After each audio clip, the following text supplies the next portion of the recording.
Hello everyone, good morning. দেখো সকাল সকাল কিন্তু আমি সমস্ত কাজ সেরে বাবুকে এখন পড়াতে বসেছিলাম, আর এখন কিন্তু আমি বাবুর খাতাতে কাজ দিচ্ছি, কারণ ওর তো এক্সাম চলছে।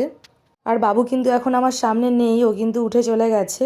আর কি হয়েছে তোমাদেরকে আমি বলি, পড়তে বসলে কিছুতেই পড়বে না, এত দুষ্টুমি, মানে লেখাগুলো জানে, ইচ্ছা করে করে ভুল করবে জানো। সমস্ত লেখাই কিন্তু ও শিখে গেছে, তার সত্ত্বেও কিন্তু ও ভুল করে যায় ইচ্ছা করে আর হাসে।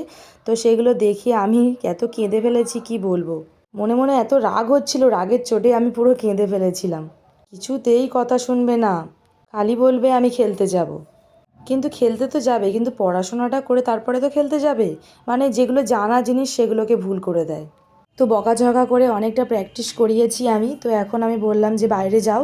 তো ওকে বাইরে পাঠিয়ে দিয়ে দেখো আমি খাতা ভর্তি করে ওর কাজগুলো দিচ্ছিলাম, যাতে আবার পরবর্তীকালে ও কাজগুলো করতে পারে। মানে সব কিছুতেই কিন্তু মায়েদের টেনশন চলে, যে পড়ছে না, আমার এত টেনশন হচ্ছে কি বলবো।